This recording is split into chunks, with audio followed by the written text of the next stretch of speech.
Factoring this one. Just looking at this one.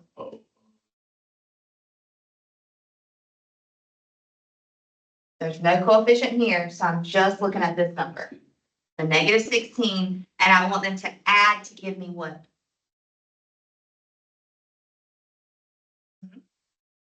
So look, we're just treating this, we're just looking at it like this, minus 6y minus 16. This is 3 terms, it has a coefficient of 1. So we just look at the last term and we wanted to add to give the middle term, okay? So is there a number that works for? Got 4 and 4 is not going to give you 6. 16, 1 is not. What else? 8 and 2. Casey said negative 8 and positive 2. All right, so let's check it. Negative 8 times 2 gives you negative 16. Negative 8 plus 2 gives you negative 6. So good. So now I don't have to do the reverse box or the grouping because it's the coefficient of 1 up here. I can just say y minus 8 and y plus 2, and then you need to bring down your GCF. So this would be our full factored answer using our steps. That makes sense? Questions? Anybody Nursba? Abigail? Anybody got questions?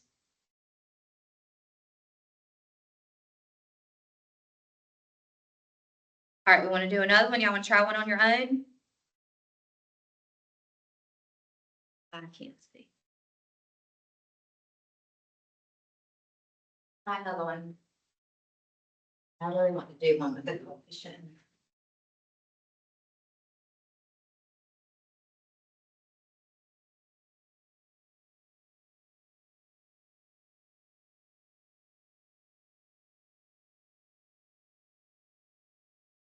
This one.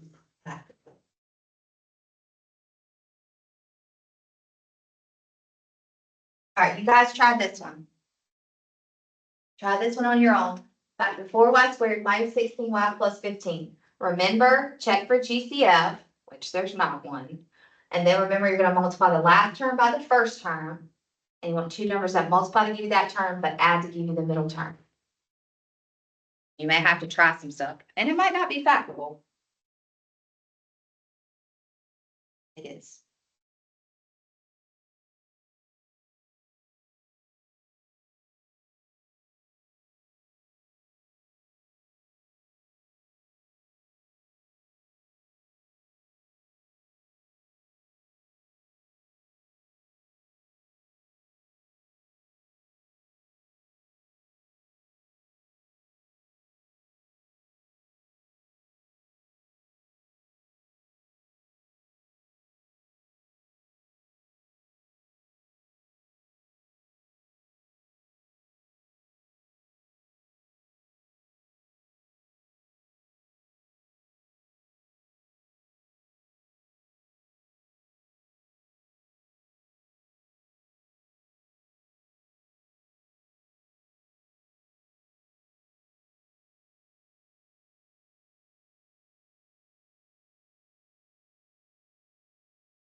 All right, so let's look at this. Again, we check for GCF. There is not a number that can go into 4, 16, and 15. Okay, so I'm going to do 15 times 4. What does that give me? 15 times 4. 60. I want two numbers now that multiply to give me 60, but add to give me my negative 16, which is in the middle. All right, so what are those two numbers? Okay, negative 10 and negative 6. See if that works. Negative 10 times negative 6 is going to give you a positive 60. Negative 10 plus negative 6 is going to give you a negative 16. Okay. So then what do we do? Does anybody remember what we do next? What did I tell you guys to do? If it has a coefficient greater than 1, what do we have to do?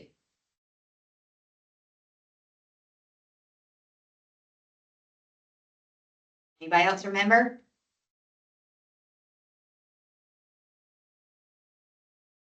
Remember, we're gonna break this middle term up, and it's gonna become our two numbers, our two factors. So this is gonna be negative 10y and negative 6y. And we rewrite it so that now we have 4 terms. Y'all remember that? Okay, Walker's here.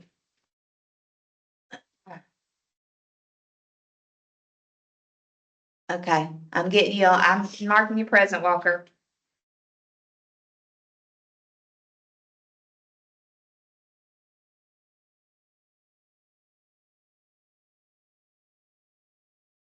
All right, so what do we do with the 4 terms? Well, you can either factor by grouping with the 4 terms, or you can put them in the box, okay? Hannah is here.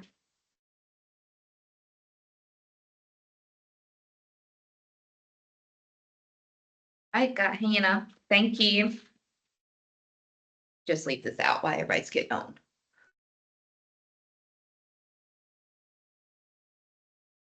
So we can do grouping or the box. I'm gonna show you both just to go back over both of them. Okay, grouping, you group your 2, you group your 2.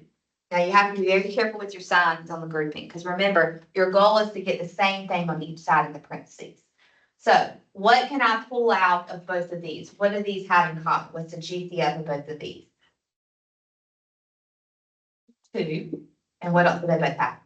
A y. All right, what do I have in the parentheses?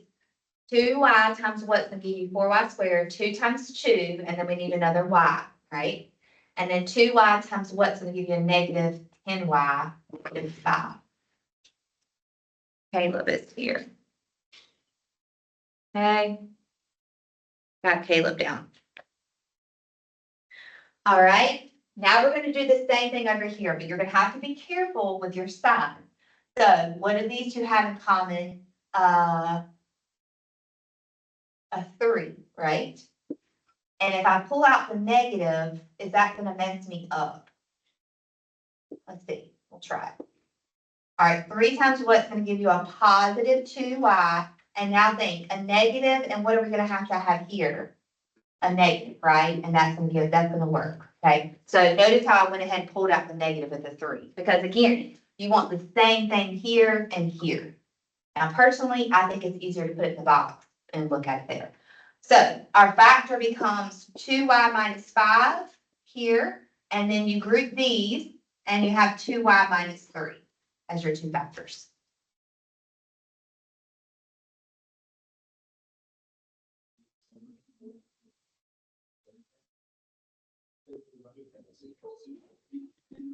Now, if I did it with grouping, I'm going to put 4 of these, I'm going to take away these parentheses. I'm going to put all 4 of these in the box.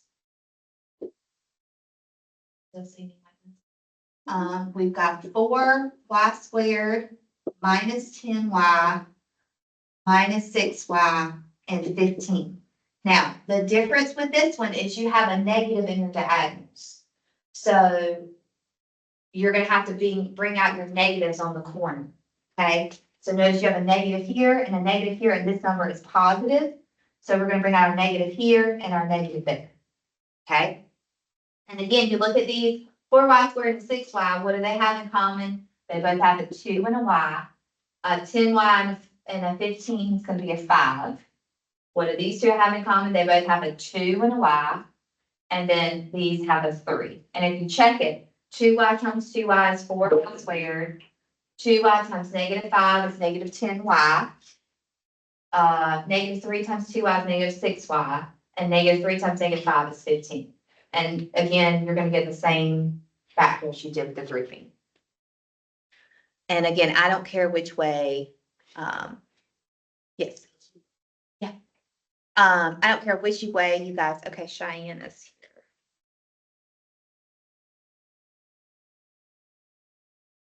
Yes.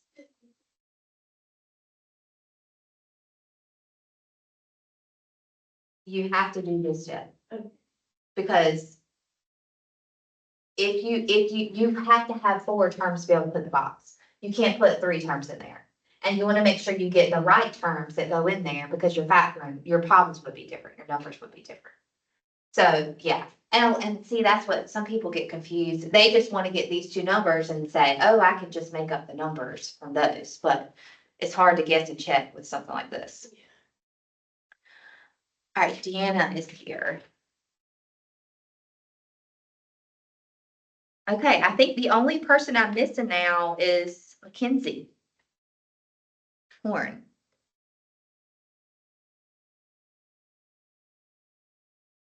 All right, we want to do one more of these?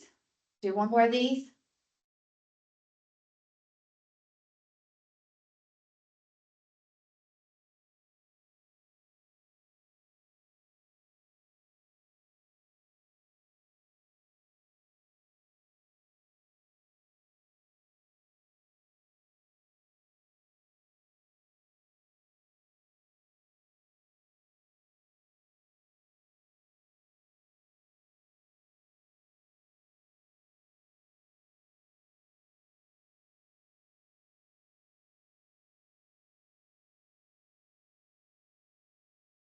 Do a harder one.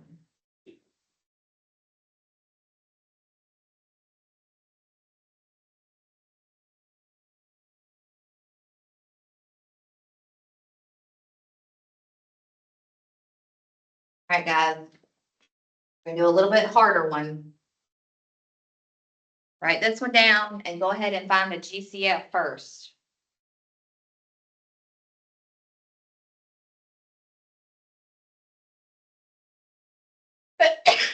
Excuse me.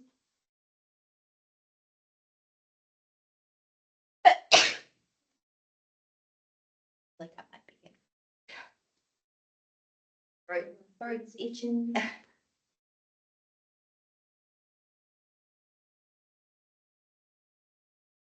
Or it should balance.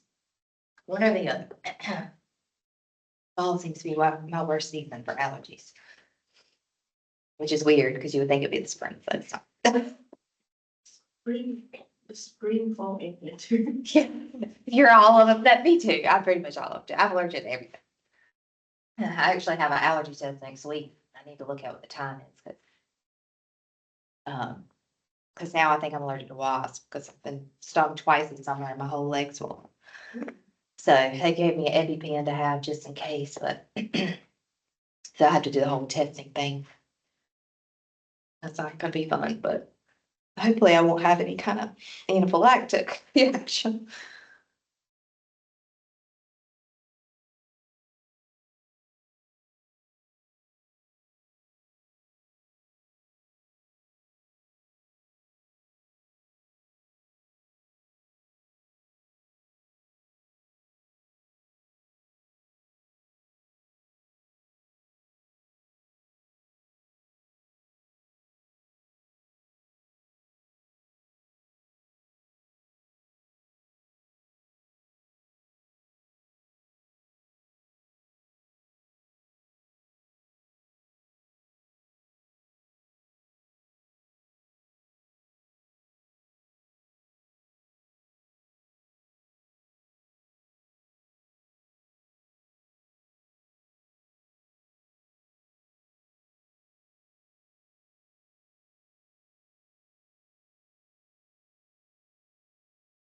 For your introductions, I responded to some of y'all's. I didn't respond to everybody's, but I kind of already did an introduction. But I learned some cool things about you guys. So.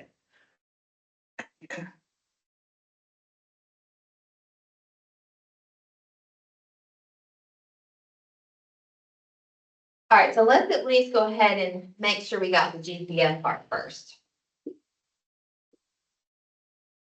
So what is a number that can go into 12, 56, and 32? 4. And again, 2 technically goes into all 3 of them, but you want the greatest, right? So 4. All right, then let's look at our variables. I have x to the 4th, which is the same thing as x times x times x times x. I have x to the 3rd, which is 3 x's, right? And I have x to the 2nd, which is 2 x's. So what do they have in common? What is the greatest thing they have in common? They all have 2 x's, which is the same thing as x squared, right? And so then I factor out the GCF and I figure out, okay, what goes inside the parentheses. So 4 times what's gonna give you 12? A 3, and I have 2 x's and I need 4, so I need 2 more, but x squared. And I have my plus sign, 4 times what's gonna give you 56? What was that? How many times can 4 go into 56? 14? 14, yeah. All right, I have 2 x's, I need 3, so I just need 1 x. And then 4 times what's gonna give you 32? It's gonna be 8. And I have x squared, and I already have x squared, so I don't need anything else. So now we look at this. Well, let's check it. 4 times 3 is 12, x squared times x squared is x to the 4. 4 times 14 is 56, x squared times x gives you x cubed. And then 4 times 8 is 32, and we have x squared and x squared of it. So now I'm looking at this part and I say, okay, can I factor this further? This has a coefficient greater than 1. So this is where you're going to have to do your 8 times 3. And I want 2 numbers that multiply to give you 8 times 3, which is what?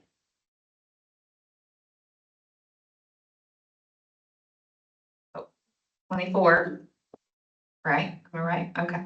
And then we want it to add to give us what?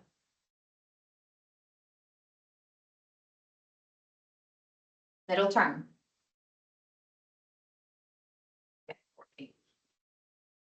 Okay.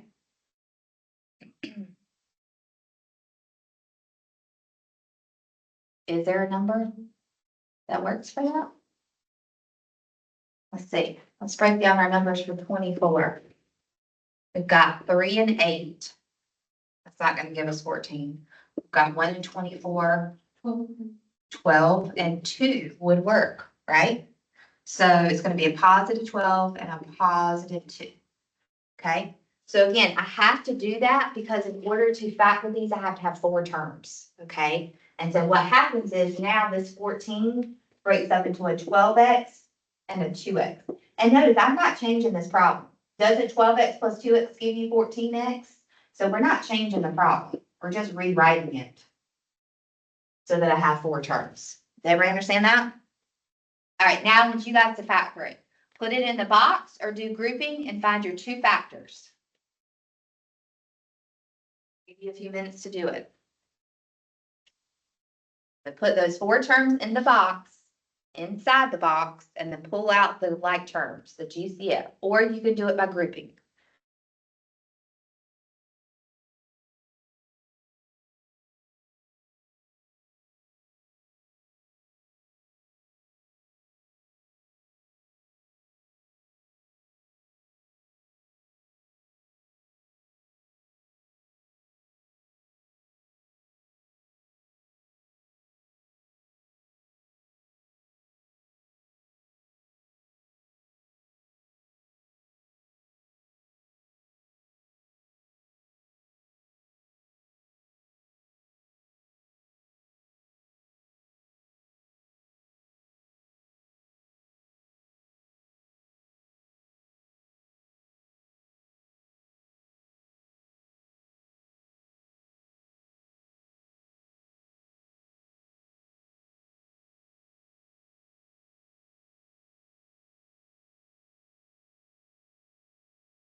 All right, let's see how we do.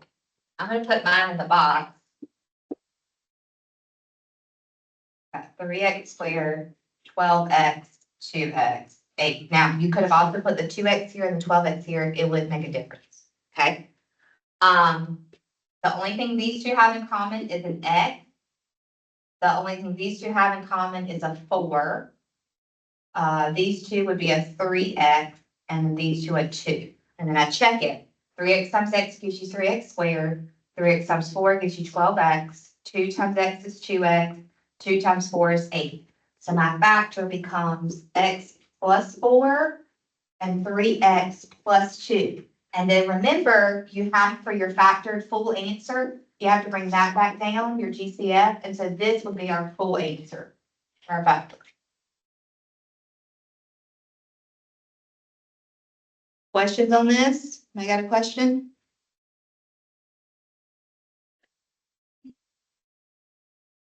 Now, if I gave you a problem with just 4 terms and I told you guys to factor that, you guys should be able to just treat it just like we've been doing, right? With the 4 terms, you either group it or you put it in the box, okay?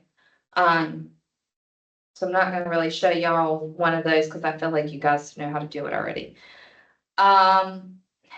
Some people factor by completing the square. Nobody's ever going to do that, so I don't really feel like I need to show it to you because, I mean, just nobody's gonna factor by completing square. You're just not gonna do it. Now, you will have to know how to complete square when we do circles. But for some reason in this section, they show you factoring by completing the square, and nobody's gonna do it that way. So I don't see the point in showing it to you right now. Do you guys want me to do one more factoring problem, or are y'all ready to go ahead and move on to 1.1? It's up to y'all. You want some more factoring, we can do some more factoring. Or if you feel like you got it, we can move on. What do you think? Anybody nervous? What do y'all want more factoring problems, or are we ready to move on to 1.1? We got about 10 minutes left. I'm gonna give you guys some practice problems to work on over the weekend too, so.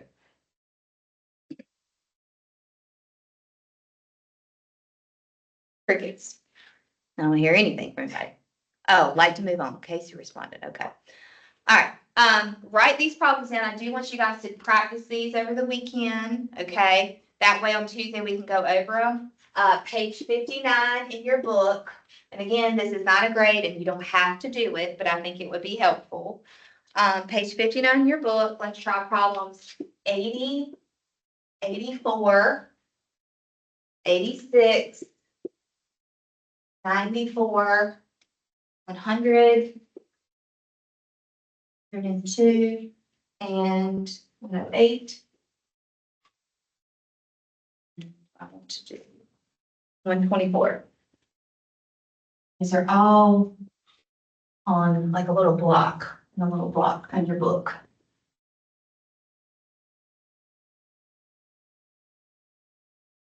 Okay. Page 59, 80, 84, 86, 94, 100, 102, 108, and 124. This is not a grade. We're just going to go over some of these problems in class on Tuesday. And like I tell my 9-year-old, even if she's not assigned stuff, I tell her she's still got to practice stuff, even though she doesn't ever want to. Like reading, like reading. I know. Who wants to? Like her teacher sent a paper roll that said, if you read every day for 15, 20 minutes, it increases your like reading, whatever. But then her teacher doesn't like make them, like my first grader, they have to sign something saying they read. So she's like, I don't have to do it because you don't have to sign anything or whatever. Like, yeah, I think I need to do it. So she doesn't really like reading though. I like to read. Love it. Just depends on the job. Yeah, same for me. I mean, now as an adult, I just read for what I want to read for books, so. And she can do that too, so I don't know. I think she just doesn't like being told what to do. She does though. All right, so 1.1, we're gonna go ahead and move on. hopefully will be a review, and for some reason, most people kind of remember we're going over the distance and midpoint formula. But let's just kind of review over, this section is called, it's on page 1.1 in your book. Starts on page 83, and the section's called the distance and midpoint formulas.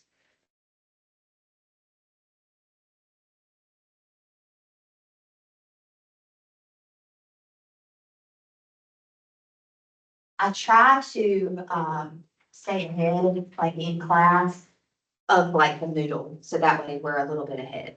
So like the quiz for R5 will be due on Tuesday, but you could go ahead and take it if you want to earlier. Yeah. All right, so let's just kind of recap over what a Cartesian plane looks like a graph.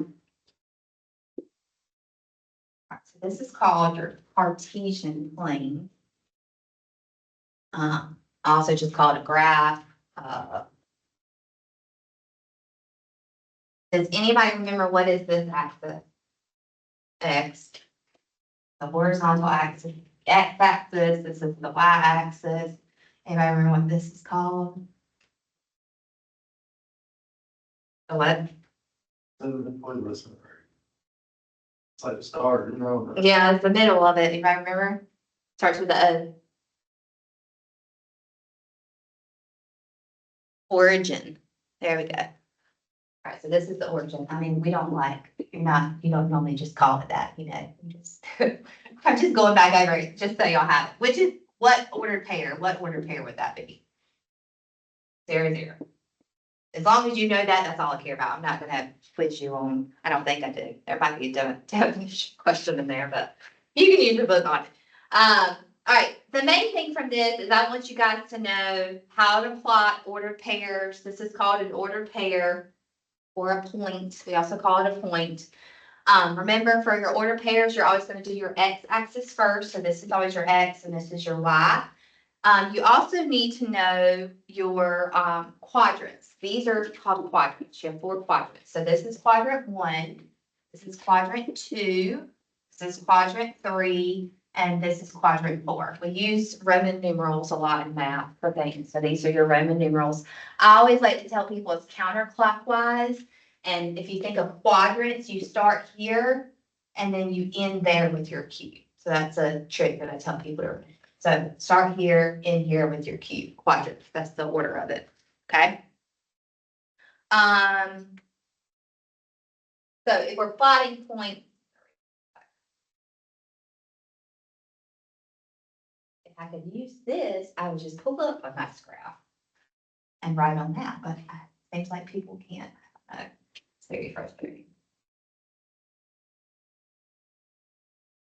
All right. So let's say I'm going to plot some of my not so perfect graph.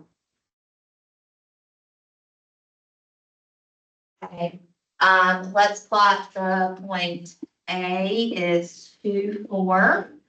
Plot B is -1, 3. Plot 2, let's not do 2, let's do 4, 0, C. And D is -2, -2. All right, so if I plot these on my Cartesian plane, X is 2, so I'm gonna go to the right 2, and then I'm gonna go up 4. So this is our A point. All right, then I've got B is -1, +3. And I've got C is 4, 0, so I don't go up anywhere, right there. And then I've got D is -2, -2. So this is your Y, so you go to the left 2 and then down 2. This is our D. Okay. And we can see what quadrants they are in. A is going to be in what quadrant? Quadrant 1. All right, what about B? Quadrant 2. What about C? Is C in a quadrant? No, it's on the axis. So I'm just going to say, which axis is it on? We'll just say it's on the x-axis, okay? What about -2, -2? What quadrant is that one?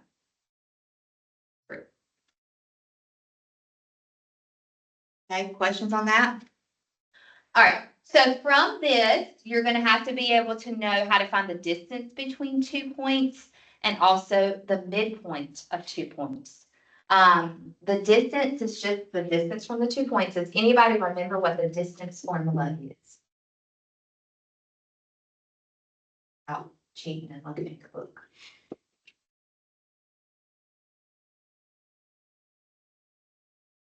That's the square root. And then you take your 2x's from your 2 points and you subtract them, you square them. So it's x2 minus x1 squared plus y2 minus y1 squared. So you think about it, you take your x's, you subtract them, you square them. Take your y's, subtract them, and square them. And then you take the square root of all that.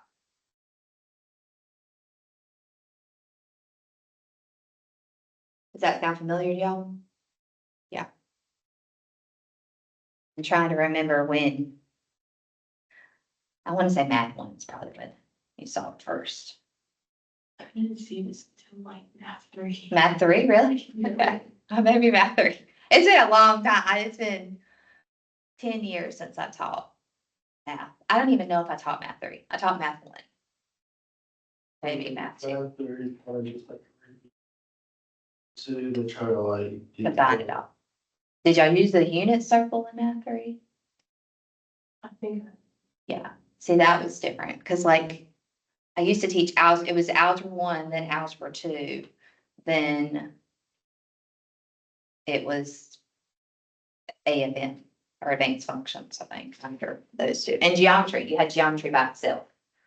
And then they combined it all into math 1, math 2, math 3. So then the unit circle got, instead of doing geometry, we just added a little bit of geometry throughout the 3.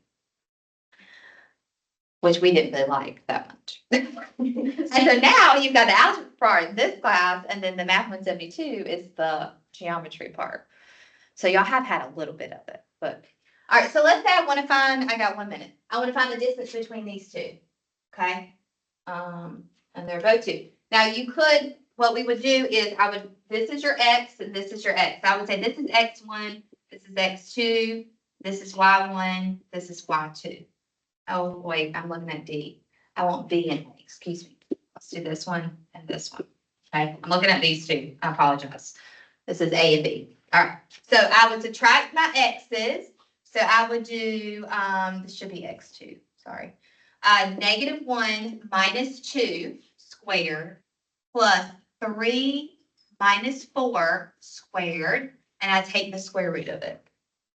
Now, can you have a negative distance?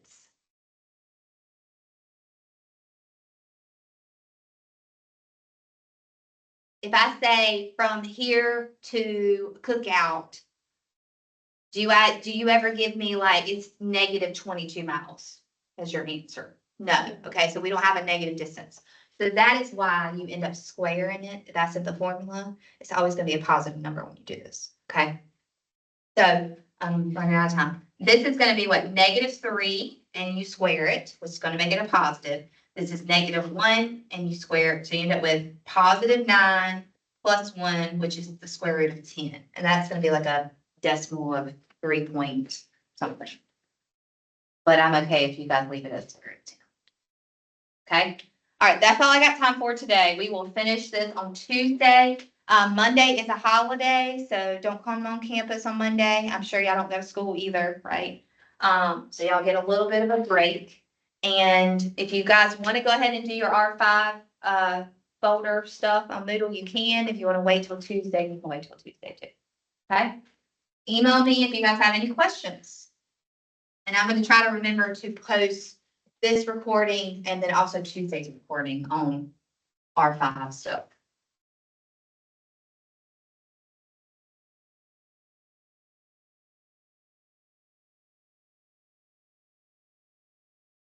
A little bit break. We don't get a fall break this year, apparently.